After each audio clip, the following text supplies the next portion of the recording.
میرے پیغمبر نے دیکھا صحابہ مکہ یاد کر رہے، ہاتھ چھڑے میرے پیغمبر کے اور سنو کلمات کیسے، اے میرے پیارے اللہ، مکے کے لیے دعا کی تھی ابراہیم علیہ السلام نے اور مدینے کے لیے دعا کر رہا ہے محمد۔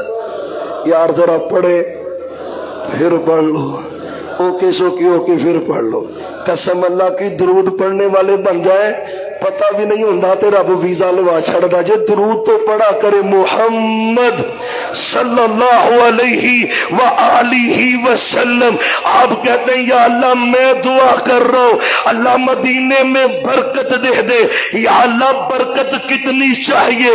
میرے پیغمبر نے کہا ڈبل برکت چاہیے، یا اللہ مکے سے ڈبل برکت مدینے میں چاہیے، مدینے میں برکت کر دے، مدینے کے برتنوں میں برکت کر دے، مدینے کی زمین پہ برکت کر دے، بیماریاں ختم کر دے۔ آپ کا ہاتھ اٹھا، اللہ نے بیماریوں کو مدینے سے رفع کیا اور پھر وہی مدینہ سا برکت ہی برکت ہے۔ آج مدینہ ہے برکت ہی برکت ہے۔ پتہ نہ کرونا تھا، پوری دنیا پریشان تھی، پوری دنیا لپیٹ میں تھی، اور عالمی ادارہ صحت جو ہے اس نے شہروں کا ملکوں کا جب وزٹ کیا اور پھر حساب لگایا، کہتا پوری دنیا میں اگر کوئی صحت افزا کرونا کے دنوں میں مقام ہے تو وہ مدینہ طیبہ ہے، وہ مدینہ شریف ہے۔ کیوں نہ ہو؟ میرے پیغمبر نے کہا تھا اللہ بیماریاں لے جا، تکلیفیں لے جا، برکت پیدا کر دے، اور برکت ہی برکت رب نے مدینہ طیبہ میں رکھی ہے، رحمت ہی رحمت رکھی ہے۔ وہ جو سبز گنبد ہے نا، جب نظر پڑتی ہے کعبہ کے رب کی قسم ہے دل کی حالت ہی بدل جاتی ہے۔ وہ میرے پیغمبر کی مسجد ہے، جب اس کے مینار نظر آتے ہیں رحمتوں کے جھرمٹ رب نازل کر دیتا ہے۔ اور محمد الرسول اللہ صلی اللہ علیہ وسلم، انس کہتے ہیں محبوب کے خادم ہیں، کہتے ہیں میں نبی صلی اللہ علیہ وسلم کے ساتھ ہوتا، آپ جب سفر پہ جاتے واپس آتے مدینے کے گھر نظر آتے، مدینے کی بستی نظر آتی، مدینے کے پلاٹ نظر آتے، آپ اپنی ایڑی کو لگاتے سواری پر، مارتے اس کو، کس لیے؟ اور جلدی چل مدینہ قریب آ گیا ہے، مدینہ قریب ہے۔ اور حضرت امام مالک رحمت اللہ علیہ روایت میں آتا ہے مدینے کے امام سے حج کرنے جاتے، عمرہ کرنے جاتے تو جلدی جلدی نکلتے، کس لیے؟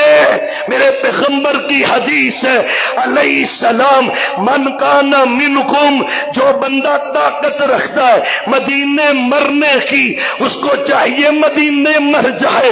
ہوگا کیا؟ سب سے پہلے رب اہل مدینہ کی سفارش کرے گا، کہتے میرا دل کرتا ہے مجھے موت آئے تو مدینہ طیبہ میں آئے، باگے باگے آتے مدینہ طیبہ میں۔ اور پتہ ہے میرے عمر کی دعا کا، اللہم ارزقنی شہادتاً فی سبیلک واجعل موتی فی بلد رسولک۔ یا اللہ شہادت چاہیے اور نبی کے شہر میں چاہیے، شہادت چاہیے اور نبی کے۔ صحابہ کہتے ہیں ہمیں سمجھ نہیں آ رہی تھی بھی مدینے میں تو جنگ ہی نہیں لگ سکتی، یہ شہادت ملے گی کیسے؟ لیکن رب نے دعا کو مستجاب کیا ہے۔ فجر کی نماز میں اٹیک ہوا، مسجد نبوی میں شہادت کا رتبہ اللہ نے میرے عمر کو دیا ہے۔ یہ تڑپ تھی رب کے گھر کے ساتھ، اور بھائیو مکہ بھی اعلیٰ، مدینہ بھی اعلیٰ، اور پھر یہ مکی مدنی سردار میرے پیغمبر اعلیٰ۔ اگر کسی نے گستاخی کی مکے میں رب نے اس کو بھی ذلیل کیا ہے، اگر کسی نے گستاخی کی مدینہ میں رب نے اس کو بھی ذلیل کیا ہے۔ اور آج کوئی ہندوستان کی وہ پلید بی بی ہو یا کوئی مرد ہو یا کوئی بھی ہو جو میرے پیغمبر کی گستاخی کرے گا، اللہ کی قسم ہے یہ کروڑوں مسلمان مسلمان ہیں کروڑوں، اللہ کی قسم ہے زندگی کا فائدہ کیا ہے اگر ہماری زندگیوں میں پیغمبر کی عزت پہ حملہ کیا جائے؟ انشاءاللہ ضرورت پڑے گی تو اپنی جانوں کو بھی قربان کریں گے انشاءاللہ۔ اور حکمرانوں اور غیرت کی گولی کھاؤ، سارے مسئلے نیچے ہیں، سب سے بلند میرے پیغمبر کی عزت ہے۔ اور جرنیلوں تمہیں بھی غیرت کھانی چاہیے، غیرت کی گولی کھاؤ، تمہاری عزتوں پہ حملہ ہوتا ہے، تمہاری عزت جاگ جاتی ہے، پیغمبر کی عزت پہ حملہ ہو تمہیں غیرت نہیں آتی۔ انشاءاللہ اللہ کی قسم ہے یہ پاکستان کے کروڑوں عوام پیغمبر کی عزت پر کٹ مرنے کے لیے تیار ہے، اور ہاتھوں کو بلند کر کے عزم کرے، ضرورت پڑی انشاءاللہ جانیں قربان کریں گے، انشاءاللہ کریں گے انشاءاللہ۔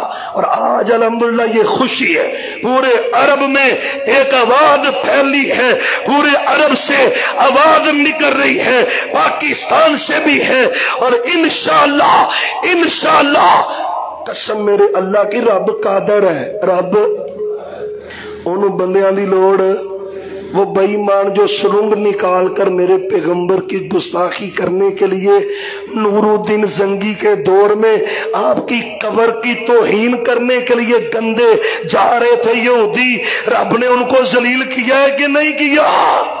کوئی نہیں بچے گا، نماز اچھی، روزہ اچھا، حج اچھا، زکوٰۃ اچھی، مگر میں باوجود اس کے مسلمان ہو نہیں سکتا، میں جب تک کٹ مروں خاچہ یثرب کی حرمت پر خدا شاہد ہے کامل ایمان میرا ہو نہیں سکتا، وما توفیقی الا باللہ۔